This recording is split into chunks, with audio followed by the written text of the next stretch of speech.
صحیح بخاری حدیث نمبر 3۔ بسم اللہ الرحمن الرحیم۔ حضرت صلی اللہ علیہ وآلہ وسلم پر وحی کا ابتدائی دور اچھے سچے پاکیزہ خوابوں سے شروع ہوا۔ آپ خواب میں جو کچھ دیکھتے وہ صبح کی روشنی کی طرح صحیح اور سچا ثابت ہوتا۔ پھر من جانب قدرت آپ تنہائی پسند ہو گئے اور آپ نے غار حرا میں خلوت نشینی اختیار فرمائی اور کئی دن اور رات وہاں مسلسل عبادت اور یاد الہی و ذکر میں مشغول رہنے لگے۔ جب تک گھر آنے کو دل نہ چاہتا توشہ ہمراہ لیے ہوئے وہاں رہتے۔ توشہ ختم ہونے پر ہی اہلیہ محترمہ حضرت خدیجہ رضی اللہ تعالی عنہا کے پاس تشریف لاتے اور کچھ توشہ ہمراہ لے کر پھر وہاں جا کر خلوت گزین ہو جاتے۔ یہی طریقہ جاری رہا یہاں تک کہ آپ پر حق منکشف ہو گیا اور آپ غار حرا ہی میں قیام پذیر تھے کہ اچانک حضرت جبرائیل علیہ السلام آپ کے پاس حاضر ہوئے اور کہنے لگے کہ اے محمد پڑھو۔ آپ فرماتے ہیں کہ میں نے کہا کہ میں پڑھنا نہیں جانتا۔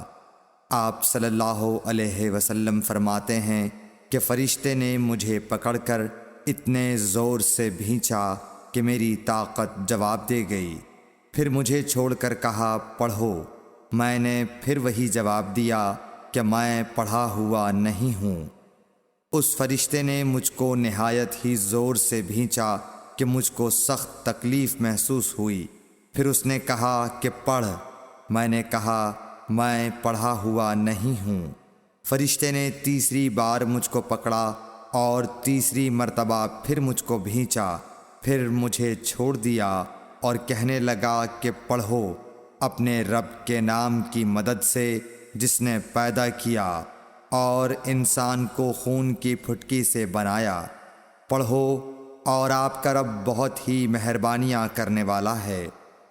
بس یہی آیتیں آپ حضرت جبرائیل علیہ السلام سے سن کر اس حال میں غار حرا سے واپس ہوئے کہ آپ کا دل اس انوکھے واقعے سے کانپ رہا تھا۔ آپ حضرت خدیجہ کے ہاں تشریف لائے اور فرمایا کہ مجھے کمبل اوڑھا دو، مجھے کمبل اوڑھا دو۔ لوگوں نے آپ کو کمبل اوڑھا دیا۔ جب آپ کا ڈر جاتا رہا تو آپ نے اپنی زوجہ محترمہ حضرت خدیجہ رضی اللہ تعالی عنہا کو تفصیل کے ساتھ یہ واقعہ سنایا اور فرمانے لگے کہ مجھ کو اب اپنی جان کا خوف ہو گیا ہے۔ آپ کی اہلیہ محترمہ حضرت خدیجہ رضی اللہ تعالی عنہا نے آپ کی ڈھارس بندھائی اور کہا کہ آپ کا خیال صحیح نہیں ہے۔ اللہ کی قسم آپ کو اللہ کبھی رسوا نہیں کرے گا۔ آپ تو اخلاق فاضلہ کے مالک ہیں۔ آپ تو کنبہ پرور ہیں، بے کسوں کا بوجھ اپنے سر پر رکھتے ہیں، مفلسوں کے لیے آپ کماتے ہیں، مہمان نوازی میں آپ بے مثال ہیں اور مشکل وقت میں آپ امر حق کا ساتھ دیتے ہیں۔ ایسے اوصاف حسنہ والا انسان یوں بے وقت ذلت و خواری کی موت نہیں پا سکتا۔ پھر مزید تسلی کے لیے حضرت خدیجہ رضی اللہ تعالی عنہا آپ کو ورقہ بن نوفل کے پاس لے گئیں جو ان کے چچا زاد بھائی تھے اور زمانہ جاہلیت میں نصرانی مذہب اختیار کر چکے تھے اور عبرانی زبان کے کاتب تھے۔ چنانچہ انجیل کو بھی حسب منشائے خداوندی عبرانی زبان میں لکھا کرتے تھے۔ انجیل سریانی زبان میں نازل ہوئی تھی، پھر اس کا ترجمہ عبرانی زبان میں ہوا۔ ورقہ اسی کو لکھتے تھے۔ وہ بہت بوڑھے ہو گئے تھے، یہاں تک کہ ان کی بینائی بھی رخصت ہو چکی تھی۔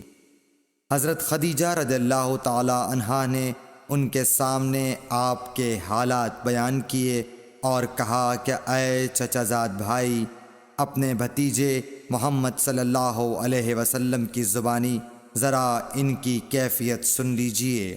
وہ بولے کہ بھتیجے، آپ نے جو کچھ دیکھا ہے اس کی تفصیل سناؤ۔ چنانچہ آپ صلی اللہ علیہ وآلہ وسلم نے از اول تا آخر پورا واقعہ سنایا، جسے سن کر ورقہ بے اختیار ہو کر بول اٹھے کہ یہ تو وہی ناموس معزز رازدان فرشتہ ہے جسے اللہ نے حضرت موسیٰ علیہ السلام پر وحی دے کر بھیجا تھا۔ کاش میں آپ کے اس عہد نبوت کے شروع ہونے پر جوان عمر ہوتا، کاش میں اس وقت تک زندہ رہتا جب کہ آپ کی قوم آپ کو اس شہر سے نکال دے گی۔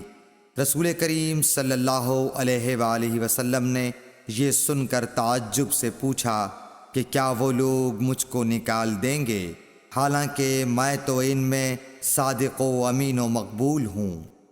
ورقہ بولا، ہاں یہ سب کچھ سچ ہے، مگر جو شخص بھی آپ کی طرح امر حق لے کر آیا لوگ اس کے دشمن ہی ہو گئے ہیں۔ اگر مجھے آپ کی نبوت کا وہ زمانہ مل جائے تو میں آپ کی پوری مدد کروں گا، مگر ورقہ کچھ دنوں کے بعد انتقال کر گئے، پھر کچھ عرصے تک وحی کی آمد موقوف رہی۔ صحیح بخاری حدیث نمبر 3۔